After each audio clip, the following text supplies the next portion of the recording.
Amir yesterday spoke about, getting us to RS. You know why we care about the ocean. I'm not going to go. We have tons of products under portfolio. If I took the same amount of time as speakers yesterday take to explain each of these algorithms, you'll be here for a year. So we're going to jump over that stuff. And I'm just really going to focus on certain things that are really important, at least in my head. And from there on, Jesse is going to give a little water quality story. And I'm going to tell you a little bit how pace, I think, is going to be important for our understanding of the role that ocean and biology in the ocean plays in global climate. So let me go through these 6 million slides that Amir has brought to you guys yesterday. And I mean, in defense of Amir, and I don't have to defend him, atmospheric, hopefully you guys, especially oceanic side, has understood how important that atmospheric correction is. How much are we relying on it? And it was easy when we had only 7 wavelengths and we were looking at this, as you're going to see, very crude approximations of things versus things. Yeah, it's easy to see green. Frick, it's green. When you start looking at the things that are really not that abundant in the ocean, you started to pick out these teeny tiny pigments and teeny tiny things. You really rely on a good atmospheric correction. So that's why you had to listen to 15 minutes of it. And again, maybe when I was your age, I was not appreciating it. I appreciate it so much more right now, and thank God for people like Amir that they exist in the world and are willing to deal with that stuff. So, okay, so after we come from remote sensor reflectance, I think it's one thing that I have to talk about is chlorophyll, and I refer to it as Her Royal Highness chlorophyll. And this image, even the Earth should be spinning, but you've seen this before, no? That's your chlorophyll, global chlorophyll image. It's beautiful, it's awesome. Jeremy really explained this ebb and flow of chlorophyll, and the view that we see, the view that we get, really get this unprecedented view of the life of the ocean. It's literally breathing and stuff, and it's now, you saw it already 16 times before, but just go back in that time where pretty much I was born when they saw it first time. It was spectacular.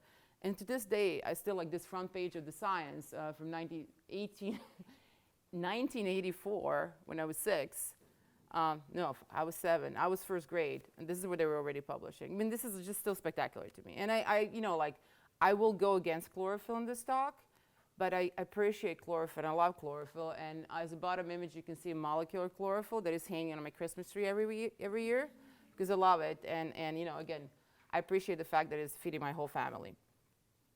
But one thing that is really important to understand about chlorophyll, not just this green and that is, a way that we track plants in the ocean, is the fact that it's really crucial to the process of photosynthesis. So who knows at least a little bit what photosynthesis, who doesn't know anything about photosynthesis? It's okay. We know everybody what is photosynthesis, no? We have a happy plant, goes there, picks up some carbon dioxide, picks up some water, magic happens, chlorophyll absorbs light, lots of magic. And on the other side, we have complex carbohydrates, sugars being produced, and the oxygen. And this is the process of photosynthesis. Same as in land and in the ocean, that's the first step. And there's a teeny tiny portion of oceanic domain that doesn't really rely on photosynthesis, but majority of the stuff that we can see from space, the majority, 99% of the ocean does. And this is the very important first step. And this is also the reason why we're following chlorophyll. It's not only how much phytoplankton is there, but how much phytoplankton is there and what are they doing. And it's a very important thing. There's going to be certain terms that are going to be using, and these are the terms that explain the fluxes in the ocean. We really care about transition of nutrients, transition of carbon, transition of energy in oceanic realm. And when it comes to photosynthesis, these fluxes are usually explained with the idea of something that we say productivity. Photosynthesis is productivity. And the phytoplankton is going to keep a little bit of that carbon to get itself going and do some stuff. But majority of that carbon is going to become available for the rest of the ocean ecosystem. And we refer to that as a primary productivity, net primary productivity. It goes and feeds, and the ocean ecosystem is happy because now they has carbon. There's not a way to get that carbon from now. They have to eat something, and usually that carbon comes from this photosynthesis. A teeny tiny portion, in this case of a phytoplankton, is going to go back into respiration. So it's going to take that carbon, complex carbon, and not really like us, but kind of like push some of that carbon into respiration. So it's going to return that carbon in carbon dioxide mode. And this is a very important concept to remember. And so all of us do that. We're going to also eat some sugar, take some organic carbon, and we're going to CO2 outside. But for difference of phytoplankton, we don't make any carbon.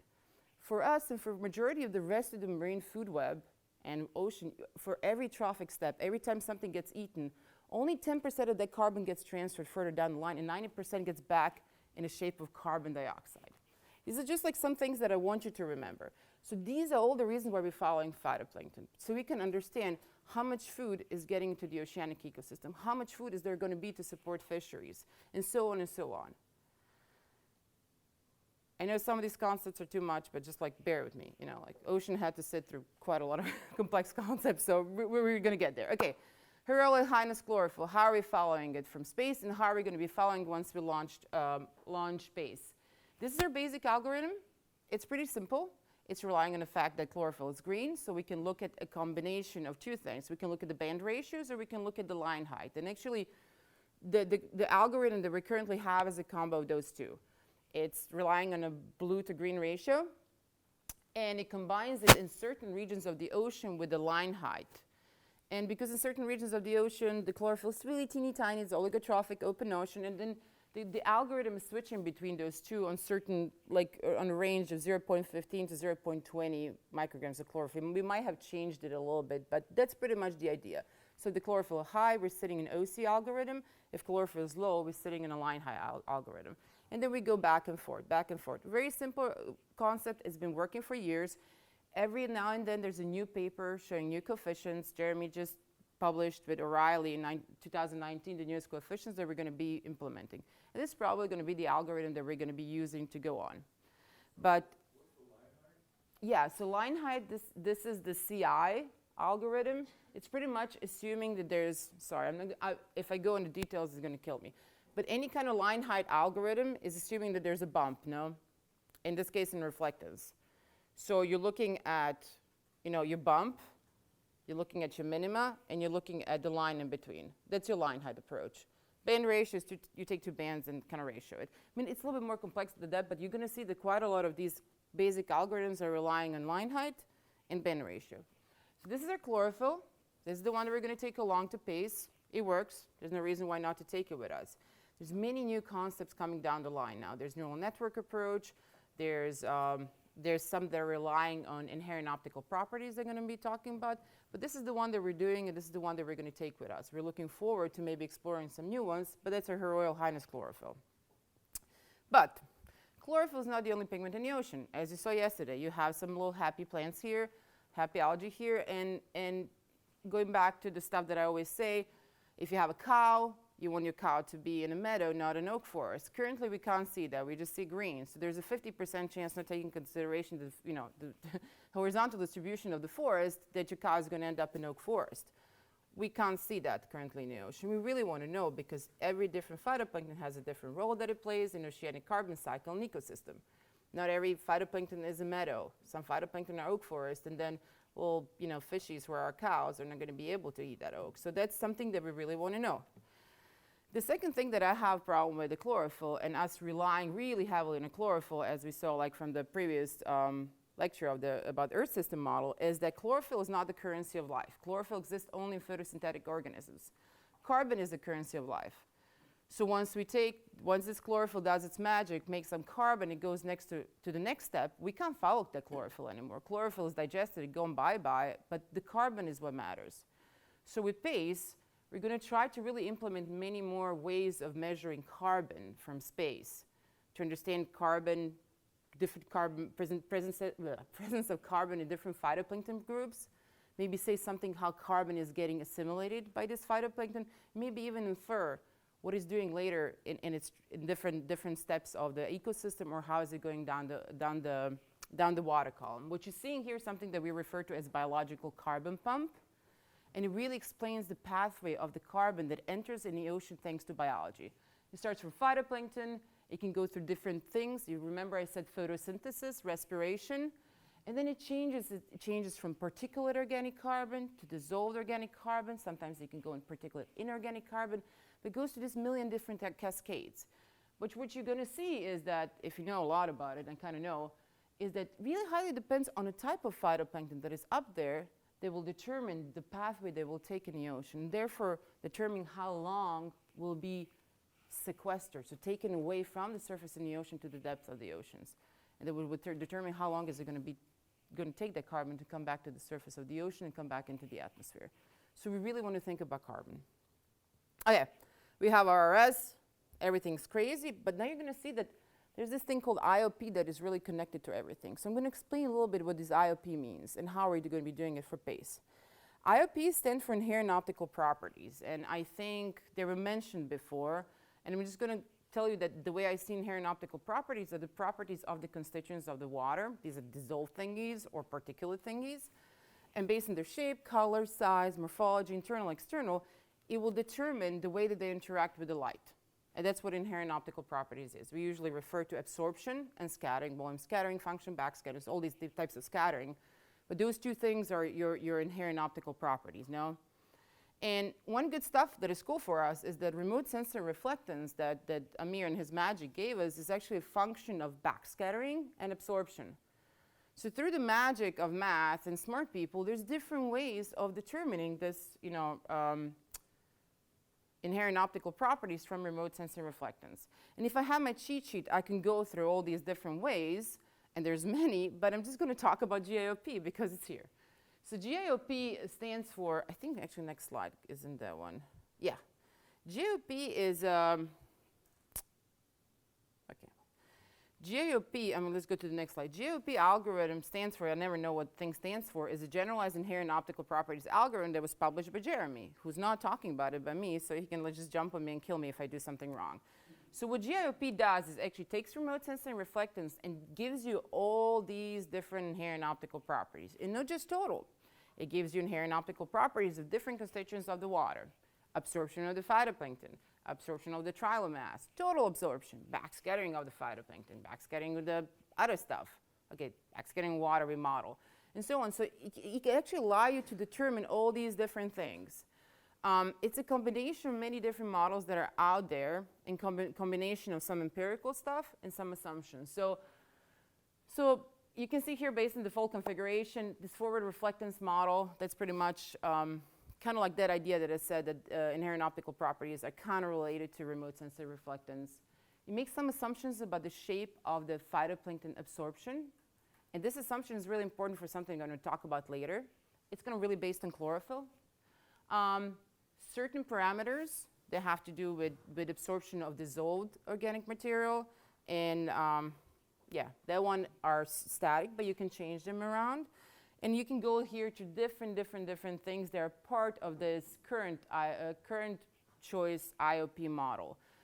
Lachlan McKenna, who gave me the slides and gave me a nice cheat sheet, which I don't have here, really is working hard on implementing different changes. And it's working with this, our PACE science and science team mostly, to implement updates to this model to actually make it much bigger. But what is really important for you to know that like once we have remote sensor reflectance, by the magic of math and everything else, we can actually get all these inherent optical properties that have to do with the constituents or thingies in the ocean, no? I wanted to say something else, but that's okay. This is fine. So this algorithm actually gets us to, oh yeah, this is what I wanted to say. It's actually really modular. So if you don't like this algorithm and you like some other one, and there's many other ones out there, you can actually tweak it around so it can become very much alike, I don't know, QAA or GSM or other IOP models. There's a whole consumer market out there, but this is going to be the model of choice that we're going to use in PACE to derive inherent optical properties. And once we have inherent optical properties, the whole magic opens up. But once again, going back, what I asked you yesterday to think about, you might have forgotten, so I'm going to relate you. How many degrees of freedom, how independent all these measurements actually are? So again, our system model colleague was talking about this stuff, and I know for a fact that, for example, Cecile Rousseau, when she plugs in that ocean color model, she feeds it with chlorophyll, she feeds it with PIC. What else is she feeding? Sea surface temperature, a couple of them. But they're really not that independent. They're kind of driven from the same thing. They're relying on the same atmospheric correction and so on and so on. And also think about it. So now I went from RRS, I got to IOP. There's lots of assumptions in my model. And I'm going to make a next step to go to, for example, phytoplankton carbon. I'm going to make another assumptions and something that are empirical, something as analytical, and so on. Every time I make a step, I'm just adding the uncertainties.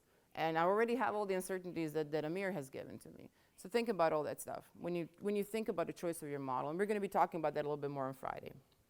So once we have this, we have magic happening. And now, these are three important things. How to get to RS, how to get to chlorophyll, how to get IOP. And now instead of going through all these different products, Jesse's going to tell you a little story about water quality, because she's a water quality freak, as you can tell based on her explanation that she sent on email. And I'm going to take you in the world of carbon and climate, okay? Is there any questions now yet? Is this kind of understandable? I know maybe it's like too basic for some people to, yes, please go. Is that model, and maybe I missed this when you said it, but is that model the one that's going to be GIOP? Is that Yes. going to be implemented for It's, our yeah, product? it's already implemented. This is our, go ahead. He's going to correct me. If we get standard GIOP is level two. 2, Yeah, GIOP is two things. It's mostly just a software framework. Like Ivana Yeah. mentioned, you can turn 800 different knobs and whistles. okay. The default configuration as it stands today is unlikely to be the at-launch Yeah. configuration for PACE, because there's a science team out there making improvements. But that framework for the inversion is more than likely going to Yeah. be somewhat similar to what it is today. And if we want to use that, how do we access it? It's, You're gonna learn this yeah. stuff. Yeah. So majority of the stuff that you're going to be talking about, data is already there. We produce this as part of the MODIS, spheres, all our suite. But you're going to learn about that today, how to actually use it with PACE data, PACE produced data. Go ahead.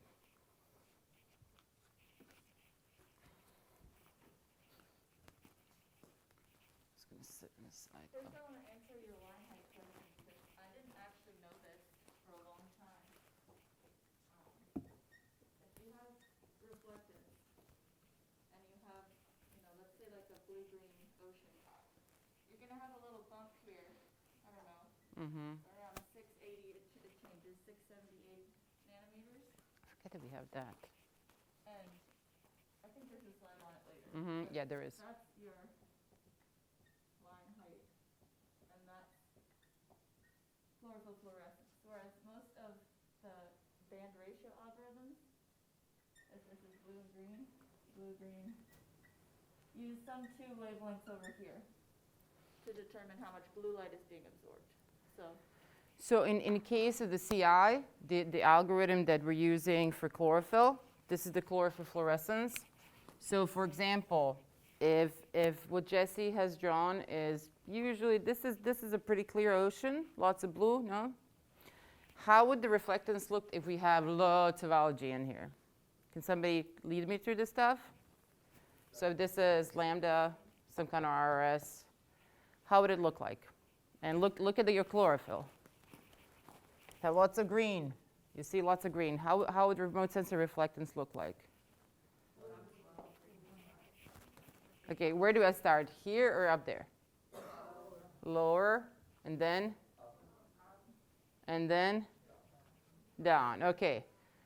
What would the line height be here?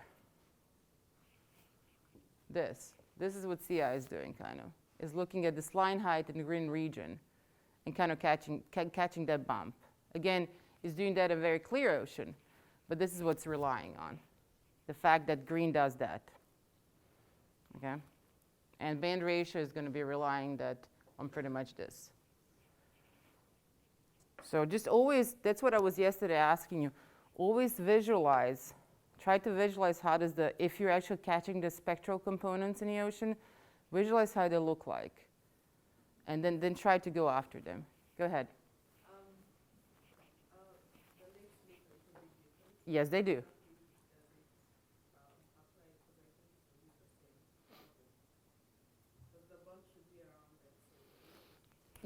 If you have something like this, I mean, if it's this thick, I mean, your reflectance is going to look like pretty much like this. I mean, depending, you're probably going to have even more CDOM because you're in a lake. But this bump is going to be here.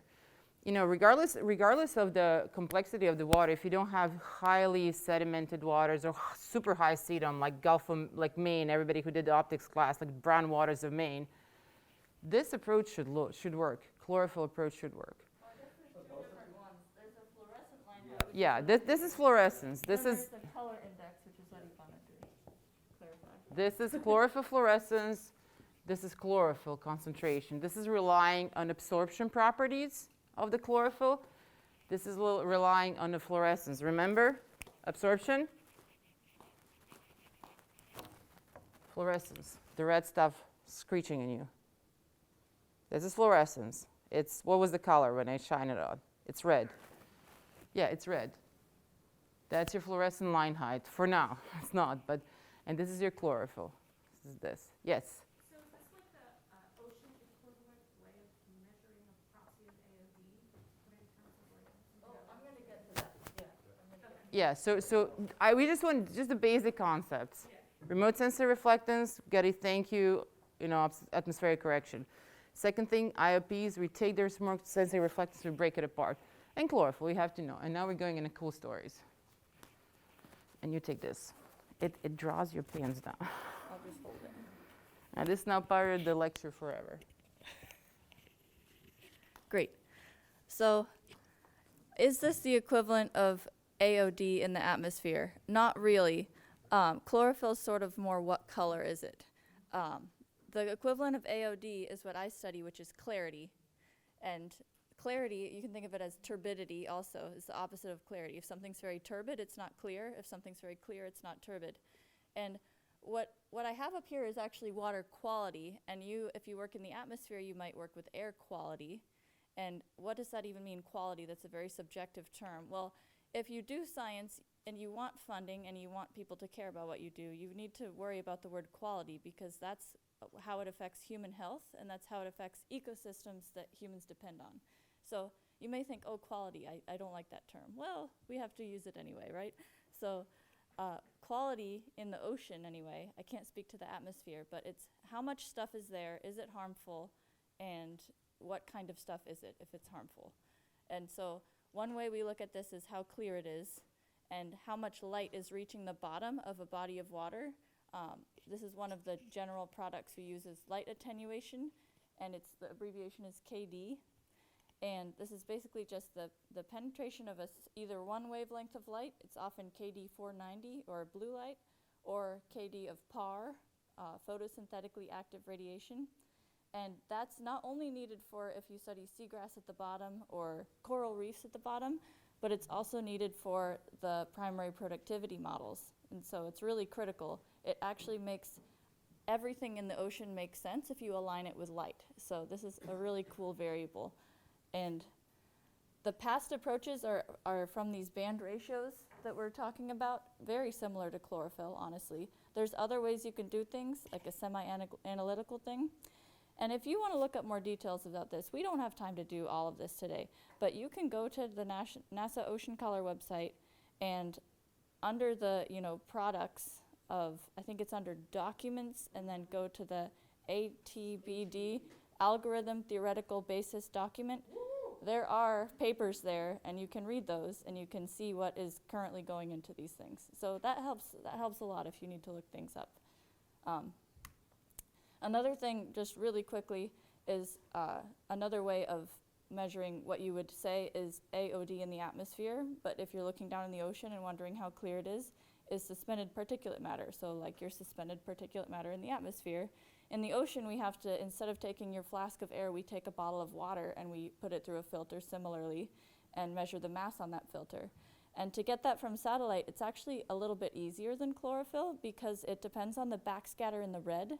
And also, if it's very, very turbid, that gets saturated, and so you have to move over to the near infrared. So then you use the particulate backscatter in the near infrared. And this is just one approach to doing it. But if you care about something other than light hitting the bottom, and you want to do something with a mass that's not carbon, but that's all this stuff, like if you're doing a dredging operation or you're worried about a marsh, whether it can keep up with sea level rise, you might want a mass content, and that's particulate backscatter, basically, is how we get that from satellite. Yeah, that's really all I have. I just wanted you guys to think about other ways we use this when you're not in the deep ocean and when you're in like a lake or an estuary or even a river. These are some things that we can use.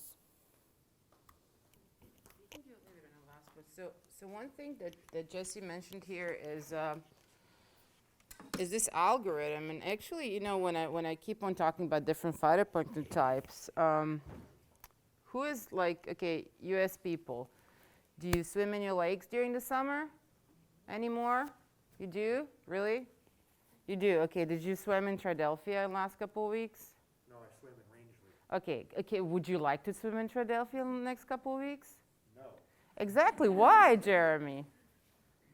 I like breathing and eating. Exactly, because there's a cyanobacterial bloom there. And cyanobacterial bloom, you know, like the Lake Erie going crazy and stuff like that. There's an amazing project that is part of our lab that is called Cyan. But the cyanobacterial blooms are a terrible, terrible thing. And, you know, we have already algorithm to look at this concentration of pigments that are specific to cyanobacteria.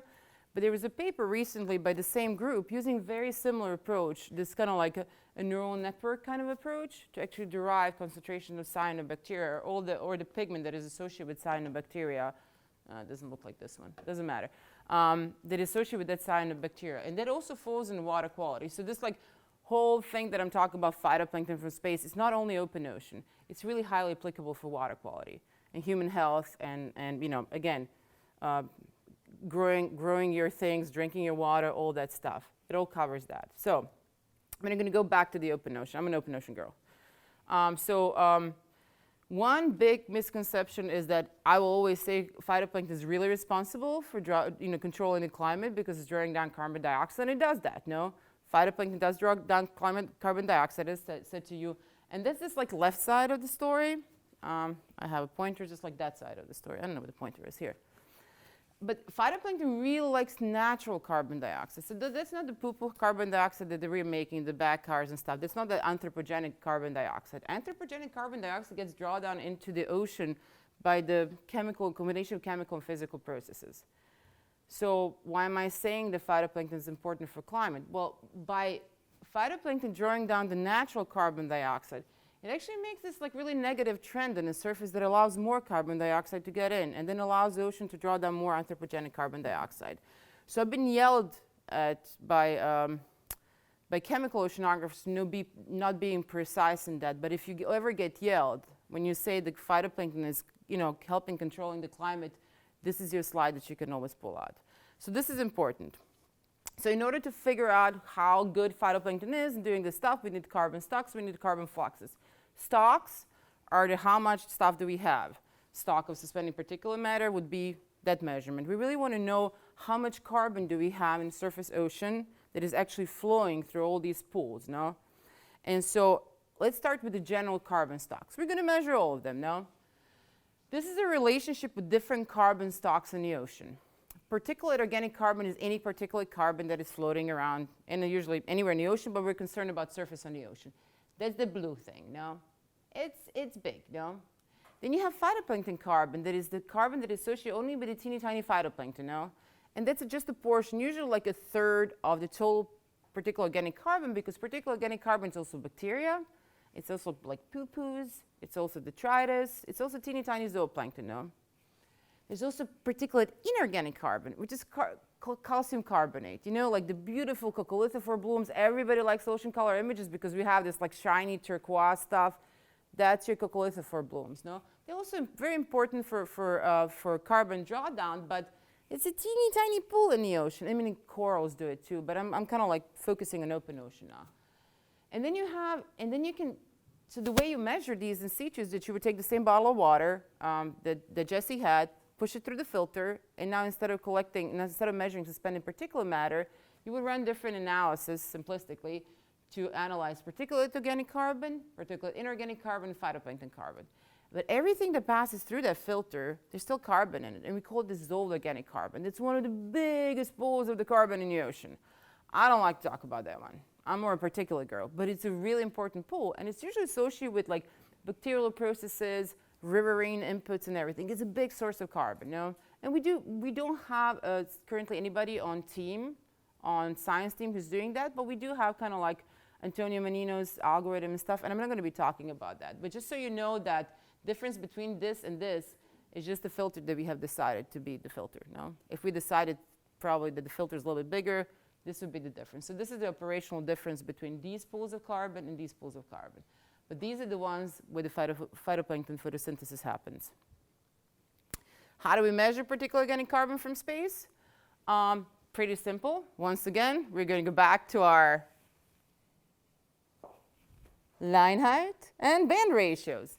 So current algorithm that we're using is going to go through a little bit of a change. It's made by Stromsky. That's a paper from 2008. This is a paper that he just published from 2022. And it's relying on the fact that wherever you have chlorophyll in the ocean, you have particular organic carbon in the ocean, because in an open ocean, majority of the carbon comes from phytoplankton. Simple, no?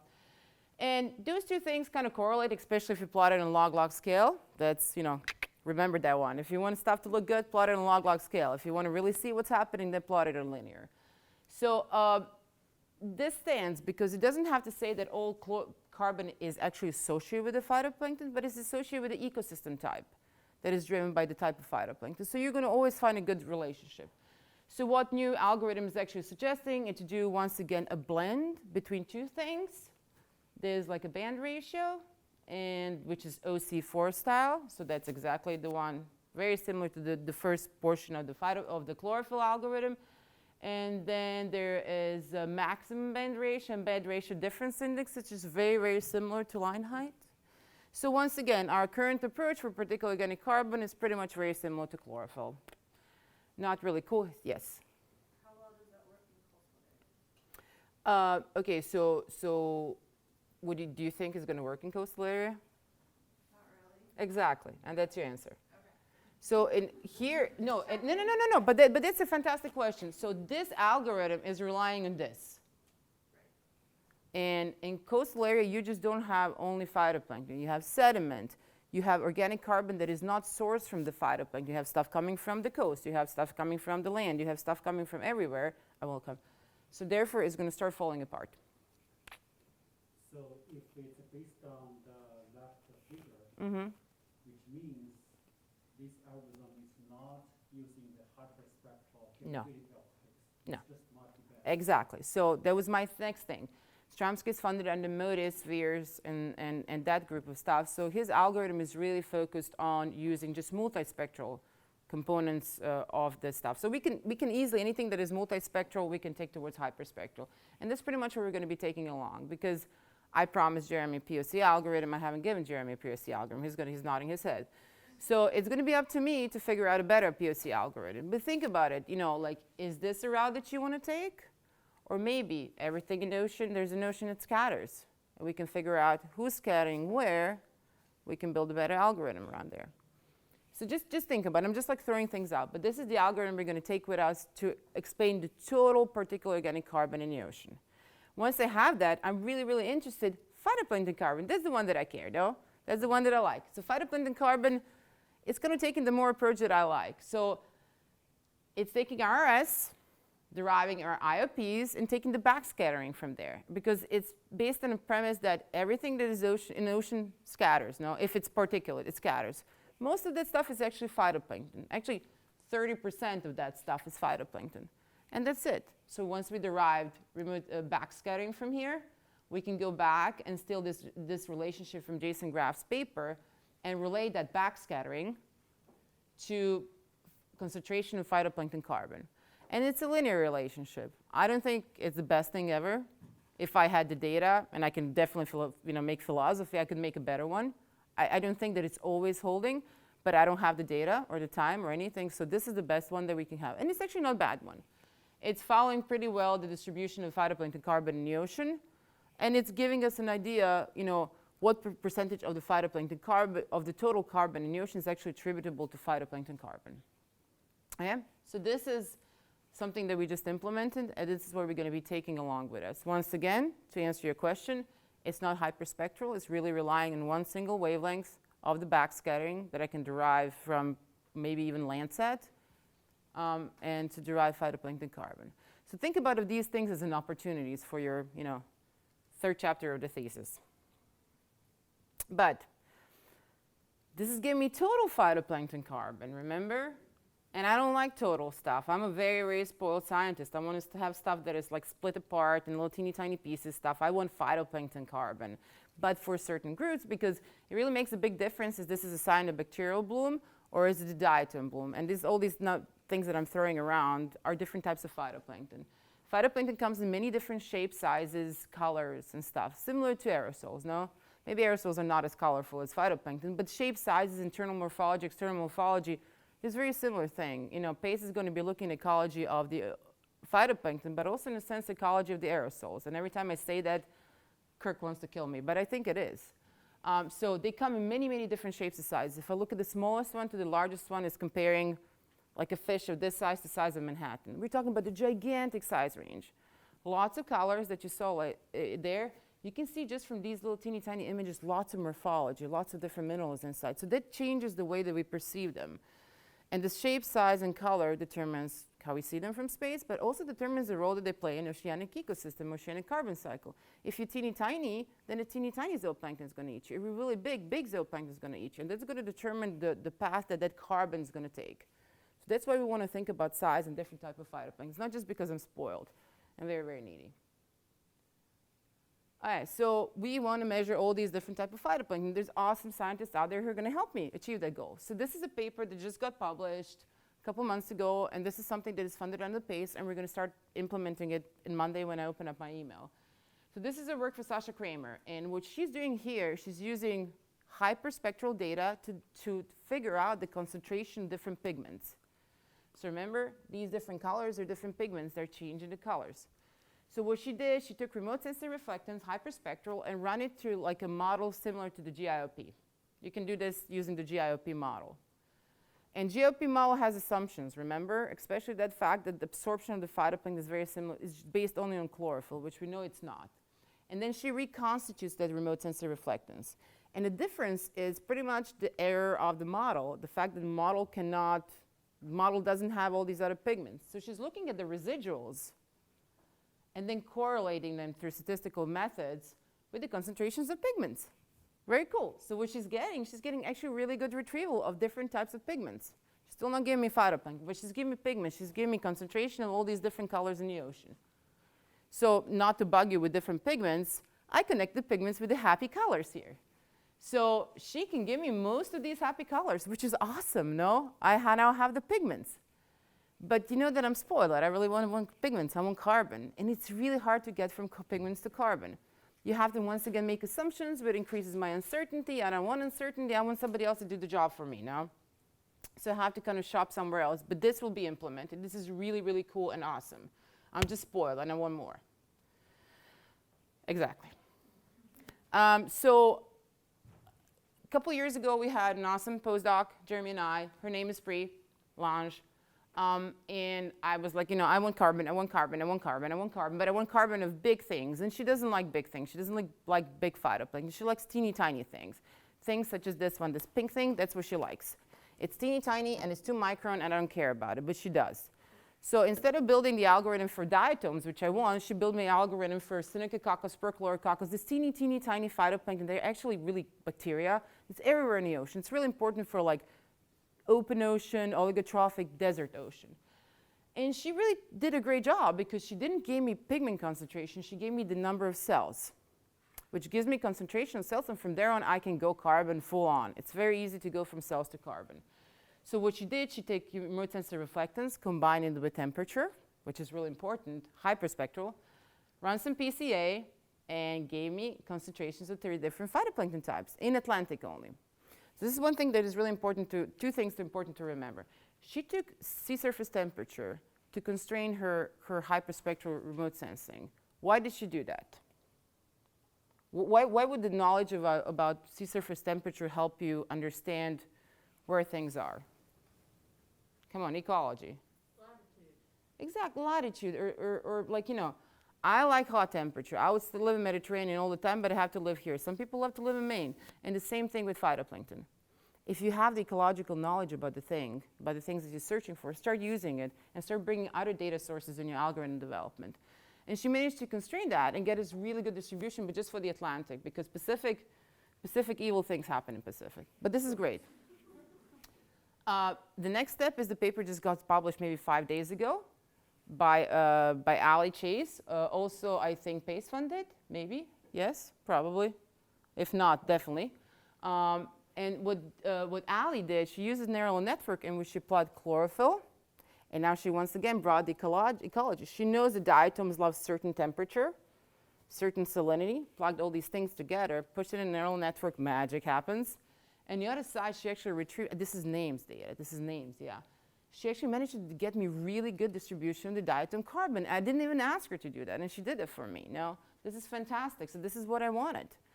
Because so now on one side you have diatom concentration, diatom carbon concentration. Diatoms are really important for the carbon export. They take it down and they sink really fast.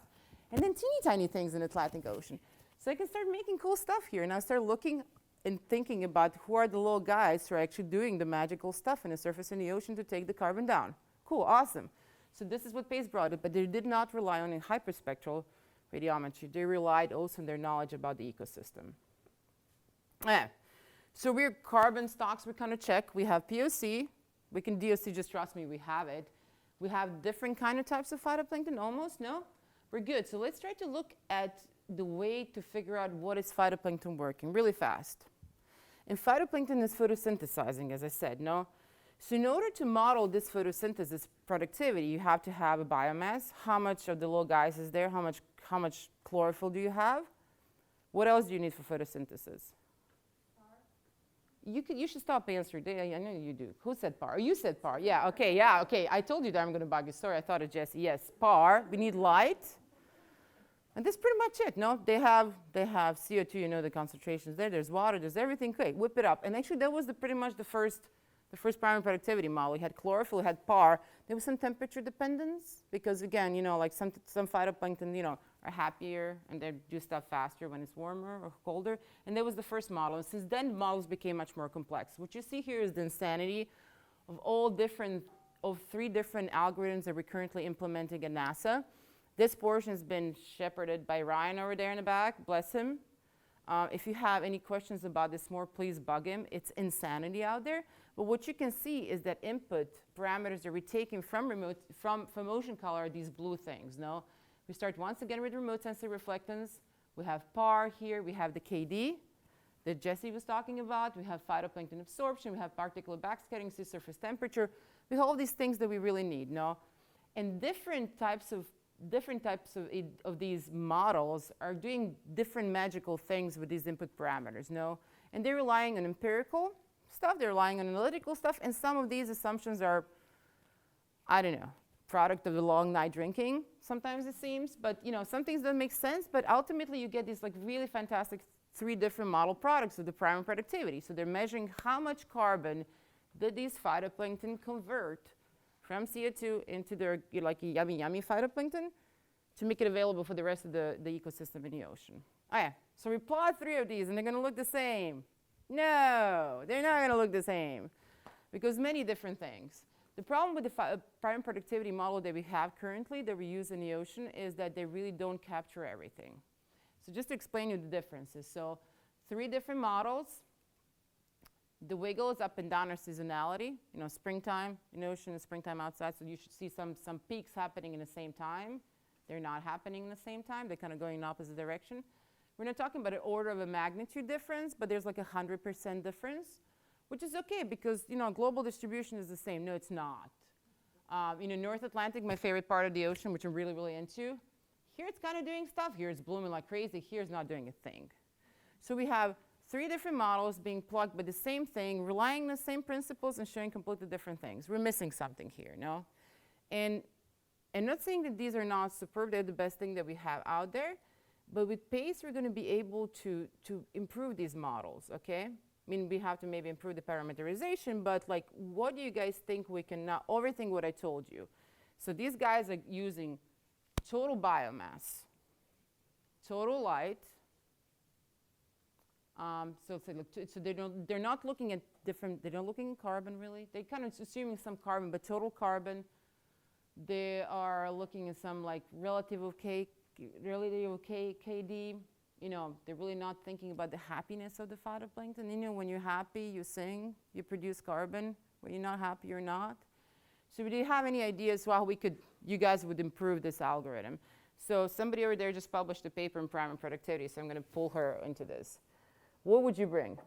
Well, if you switch, and I think James Fox wrote a paper on this, if you switch your phytoplankton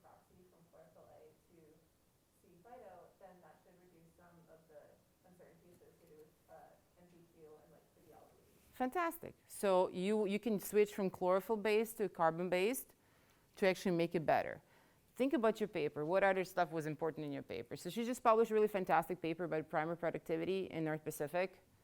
So what did you see between, was all the phytoplankton doing the same thing or not? No, depending on whether it was the type of net primary production, whether the nitrogen source or new or regenerative production had huge impacts in how much production was occurring, and then theoretically, because it was steady state, like the implications for carbon export. Okay, so to translate it to aerosol people, if the phytoplankton had yum-yums, they were doing more productivity.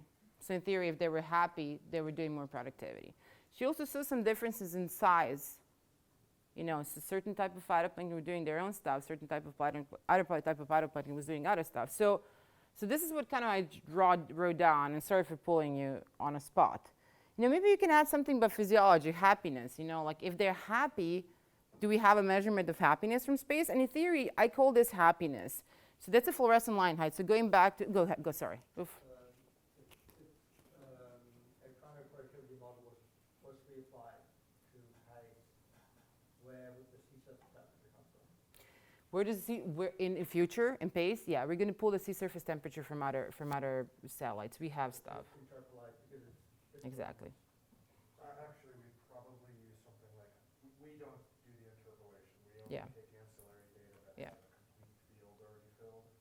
And so we would interpolate to the case-specific bin size, but we wouldn't try to gap fill Yeah. ancillary data. So, hi, Tom. But it's observation-based, or? Well, we've used OISST a lot in the past, so it is usually one of these assimilated models. Yeah. And the same way, like, you know, if you look at the, if you want to bring for this one model, for your future prime productivity model or something else, you can bring any of the other fields. I mean, like Chase brought SST, which was, I think, it's a modeled product from SWAT?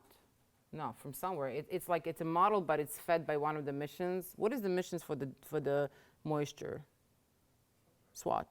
Okay, so it's from SWAT. She brought SWAT in, runs it through some kind of model. I think it's a JPL product. Somebody from JPL can maybe confirm.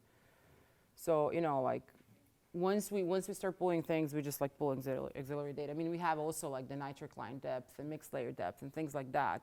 And here we usually, I mean, I didn't want to go into details, but we usually rely either or, we used to rely on World Atlas, but we're going to be pulling in products, probably HICOM, or some kind of ROMS output, whatever. Is that correct? Prime productivity person in back? Okay, thank you. Okay, so I'm just like here, want you to guys start thinking, and something that was first thing that popped into my mind is the happiness of the phytoplankton. I start mentioning the fluorescence, and there's this product that is really important for us. We're going to start producing, and we are already producing. It's called fluorescence line height, which is it's again line height product. That's that one that Jesse drew here, and you can see it when there's like lots of chlorophyll in the ocean. There's a teeny tiny peak showing up there, and it's a really teeny tiny peak. That's why our SNR had to be really, really high, if you guys recall Jeremy's presentation, because it's a teeny tiny peak. It's a really, like, I mean, it's teeny tiny. There's teeny tiny bit of phytoplankton, there's teeny tiny bit, and then there's this whole atmosphere on top and stuff. So it has to be really good. That's why we have high SNR. Okay, are you going to kill me right away? Yes. No, I just have a basic question. Mm-hmm. So you say if you have the absorption from those teeny tiny things, and shouldn't the reflection should be going down, or what is it going out or from? Good question. All right. What is the process we're observing here? This is absorption. The color gives it. What is this red thing? I'm shining light in it, and it's throwing red back at me. Fluorescence. Fluorescence falls in the field of scattering. So I'm shining the light, certain amount of energy that gets absorbed, does magic, blah, blah, blah, and residual of the energy gets shot out back at you at the higher wavelength.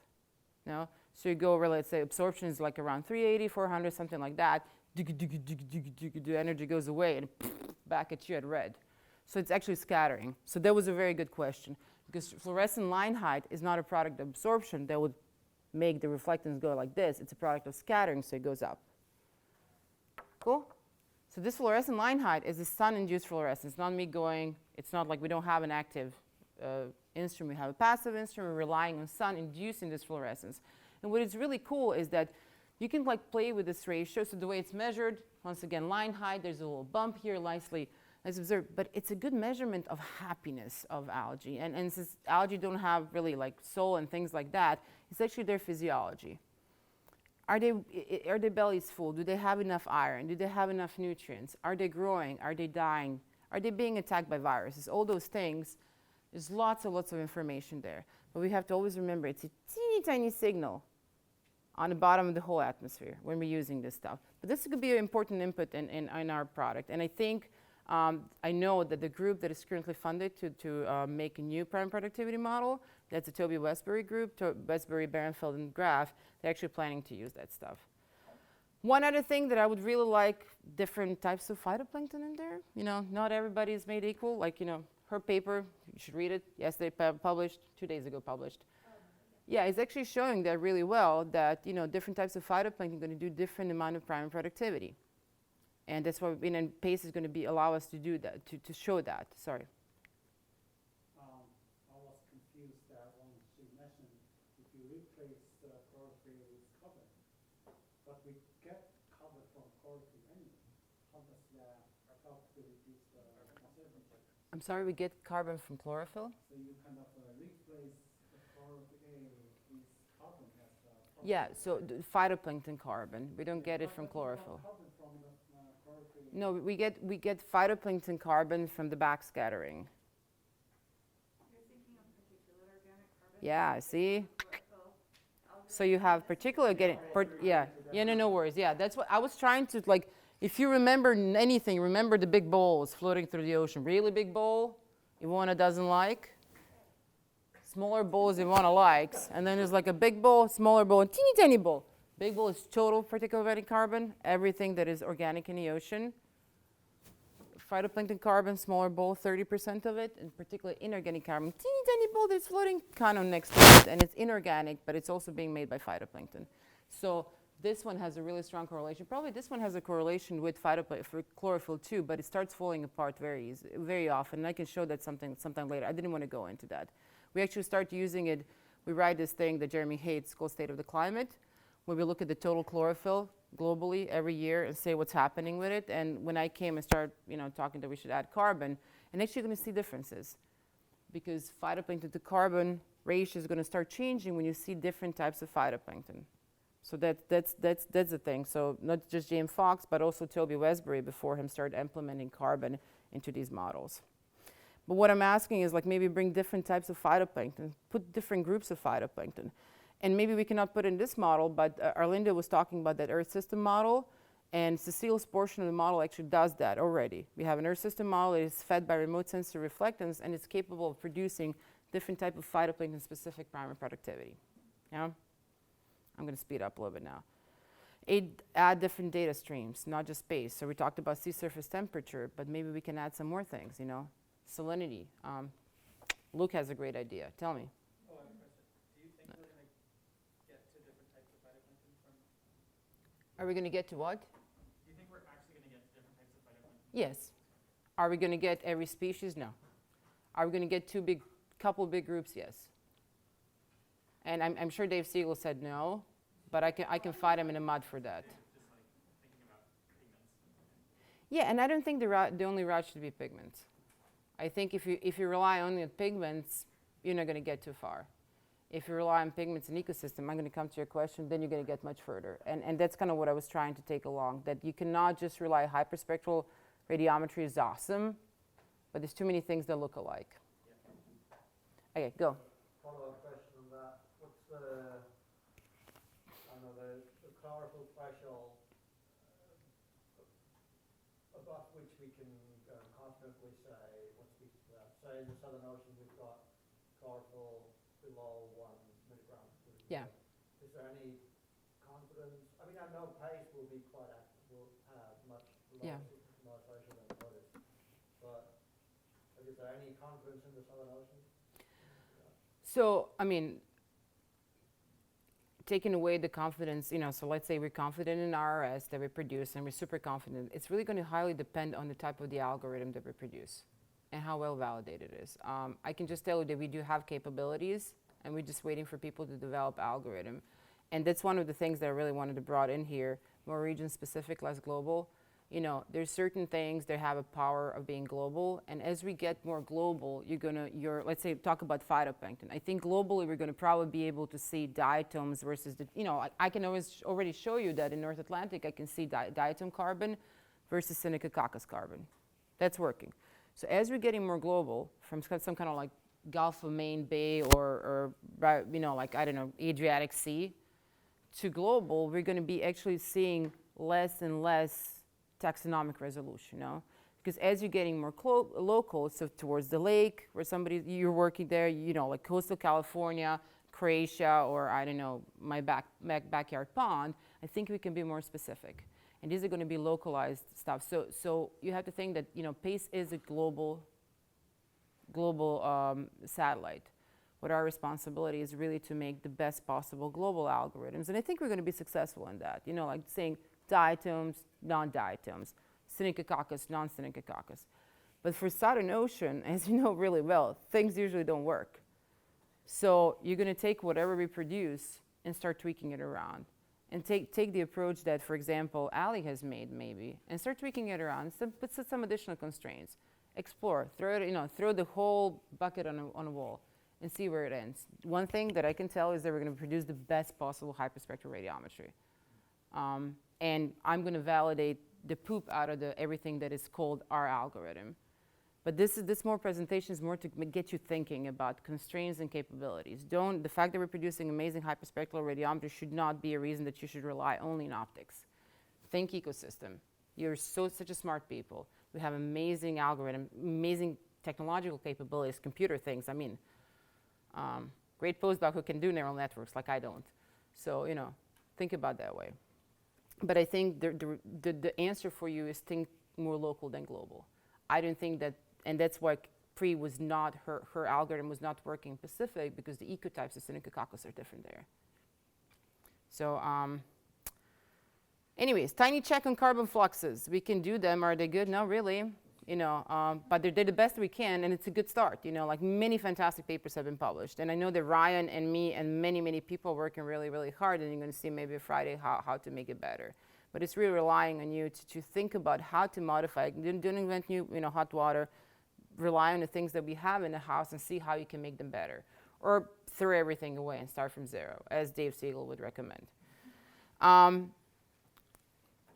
Why am I banging on that phytoplankton carbon and phytoplankton stuff and everything? So as Arlindo showed you, like, you know, Earth system model do take in consideration the biological aspect and the role of biology in drawing down carbon dioxide. Not all of them. Some of them just have like phytoplankton. Some of them have like 5 or 6 different types. Some of them have gazillion types, no? But do different things. And a really smart group from Southampton that publishes every 3 days in Science, led by Stephanie Hansen. I mean, have you guys seen how much she published in Science? Like, I mean, like, I'm getting suicidal. And that, like, and Google sends you reminders on Sunday morning, and then like you wake up and you have pancakes. I'm like, she's probably writing a paper. I'm not. I'm having pancakes. So, anyways, I am the biggest groupie of the Stephanie Hansen in the world. And one of the things that she showed in this paper is that when you look at when you're trying to project what's going to happen with the, you know, with the climate, the impact that it's going to have on the flow of the carbon into the ocean, and the sphere of biologically driven carbon drawdown, is that actually knowing phytoplankton types and having that product continuously, knowing we have a little bit better knowledge, is one of the big reasons for these uncertainties. There's other aspects of the exports that are you know, not well constrained. But phytoplankton carbon and different phytoplankton types is really, you know, really important one. And this is kind of like, you know, I know that Brian always does the aerosol uncertainty. I'm going to throw my phytoplankton uncertainty at him. But this is something that, you know, PACE has the capability of doing that. We will have some algorithms to start with. But I'm looking towards you, lovely ladies and gentlemen, to build better algorithms so we can actually do that. So that's kind of it. You know, we're going to produce awesome data, and you guys are going to use it, and you're going to make me very happy. And then you send me an email, and I, you know, send an email to the PACE communication people so they make like a beautiful tweet about your story. But we're going to be, you know, producing like really good RRS. You know, you're going to see on Friday, we're going to try to trace the uncertainties all the way from the top to your output. We'll be able to say stuff about what is there, how is it interacting with light, to a certain extent, what is it doing? And once again, we're going to be producing that globally. But if you're interested more in the local components, local things, I can just tell you this is the quality of the stuff that we're going to give you. Think about your each individual system and how you're going to implement it, and how can that be, be done in your local component. So yeah, that's it. That's it for me. So give me questions. 1 hour and 1 minute. Sorry. Questions more? I'm around and my son didn't test positive today. So I'm around the whole week. Go ahead. Are you considering doing the other rates or? I'm considering everything. I myself, like, respiration, export, for example, things like that. One thing that I didn't touch upon is something that I wish that Cecile was here. These are L4 algorithms. Algorithms that kind of like, these are like little teeny tiny models in which you, like next step from the prime productivity, where you feed remote sensing reflectance or outer products. And by the magic of knowledge, ecosystem, stuff like that, you have a product out there that is similar to that stuff. So I really, really, really would like to see something of an export product being implemented. This is an idea that I'm throwing out there, and Jeremy has not heard about it. But there's export models out there. They're fed pretty much by the products we're going to be producing. And there's no reason not to produce it. I can trace the uncertainties. I'll put ATBD, which you guys should all read. Those are the documents there, so you know what I'm producing. And I think that's possible. But once again, this is not like your typical ocean color algorithm, but it's really relying on just the color of the ocean. It's bringing much more in. So yes, I would really like to see some other stuff as well. On the same line, have you thought about stoichiometry? I have thought a lot about stoichiometry, a lot. I know that there's some work being done out there. There's what's his name? Help, UC Irvine. Thank you. Adam Martini has been doing lots of stoichiometry work, and I know that he's like started to dabble into remote sensing as well. So in theory, if you can, so stoichiometry is the relationship between different type of nutrient, different type of things, carbon, nitrogen, and things like that, phosphate within a cell usually of the phytoplankton. So if we can derive phytoplankton carbon, there's no reason why we shouldn't be able to derive phytoplankton nitrate or phytoplankton phosphate. We could do that, but those ratios are variable, so I can't make an X versus Y. If somebody publishes a paper and thinks that it's a fantastic idea and we should implement it, shoot me an email. But I would love to see it because it's very, very important for the carbon cycle. Yes. For someone that likes to talk with like bioinformatics or omics people, where do you think like there would be really fun collaborations and synergies? Everything. I mean everything. We just there's a project in our lab, and I really haven't touched on everything that is stuff. Suzanne Craig has this approach where she takes top of the atmosphere radiances, shoves a mirror in a trash, and goes from top of the atmosphere radiances to derive different things. And a long time ago, she published a paper showing that you can use top of the atmosphere radiances, do PCA or EOF or whatever you want to call it, to derive chlorophyll and certain other things. And she actually has a paper that eventually is going to be published that is showing that you can do the same thing with hair and optical properties. And I think she's funded now to actually start sniffing around to do the similar approach for phytoplankton types. And she hired a data scientist, a full-on blown data scientist who's pretty much cracking out through that stuff, and who went on, he's still around, but he also has another life where he's working with Andy with that cloud neural network detection. So where's the new little student who's going to be working with Andy's up there. So I think bioinformatics, data scientists, we need it so much because I think taking a step away from that, this is the color, therefore this is it. Really, we have to rely on a data scientist and their help and their ingenuity to deal with 200 million information data points we're going to be getting daily from PACE. So that's a good answer for you. I hope it is. Good enough. Yeah, I'm good. I'm trained by communication to bounce off. If there's one more question, then we're going to go. There's no more question. Oh, no, there is one more question. Okay. Do you have an idea of what kind of in situ measurements of like phytoplankton community composition are going to be used to test or like validate what you're seeing from the satellite? Yeah, that's a fantastic question. There's something that I break my head a lot, and I think I'll try to touch upon it a little bit on Friday. So I'm of an opinion that if the algorithm is producing pigments, it should not be validated by number of the phytoplankton. So in a sense, Sasha's algorithm will be validated by the pigment concentration. Ali's algorithm is giving me diatom carbon, should be validated by diatom carbon. And Pre's algorithm is giving me number of cells in Atlantic Ocean. It should be validated by the number of cells. So in order to determine phytoplankton community composition in the ocean, there's so many different methods. And I think we should just respond if a certain thing is producing certain thing, be validated with that thing. We don't do apples and pears and oranges. And I'm going to touch upon a little bit on Friday. We have been doing for the last couple of years really, really hard job of lifting up and bringing the community together to figure out how to do this in situ things, in situ measurements properly, because it's a wild west out there. Not just to measure it, because it's easy to get an instrument and collect lots of images, but then you have to put it in a database because we all need numbers, and you guys need numbers to develop algorithms. So how to do that properly so everything is traced with metadata, with uncertainties, and with some like head and tail. So yeah, so this is the approach. We're going to validate things with things that they produce. I'm not validating, phycocyanin pigment with the cyanobacteria numbers. No, it's going to be phycocyanin concentrations. To just add a slight bit on that. Mm-hmm. What about some sort of baseline for number of samples to provide an adequate number of in situ matchups? So you're talking about like, 1 point within a pixel, or no? No, I mean like algorithms are validated where they've got maybe like 12 matchups, Mm-hmm. and then they say this algorithm Yeah. works all over the place, right? Yeah, yeah. Like, obviously part of it is availability, but Yeah. is there like some sort of like, we want at least X number of matchups in order to really be confident, or? So we have, I would like to say that, and then I'll be like probably taken in a very, very dark alley and then killed. But I can take most of them down. I mean, like they tried before, I can take them down. Probably we'll have to do something like that. So in NASA we have a definition how well something is validated. So if you have real lots of data that has a great geographical distribution, lots of abundance, it's like awesome. And then there's like 4 different levels that I really cannot think about right now, but I'll put them on a slide for Friday.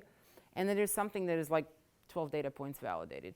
So I think our goal in the future is going to be, once we produce certain thing and give you this like, the display of the validation, that there's going to be a name tag associated with it. That's going to say, oh, teeny tiny bit validated, Okay. And then it's up to you to understand that the 12 validation point is not really awesome. Right. Okay. So, we're going to present the metrics, but also there's going to be, exactly with the question that you asked. All right. I'm going to put that slide. Thank you for reminding me. I didn't have it, but it's a really good point. Okay, guys. Bye. I'm here the rest of the week.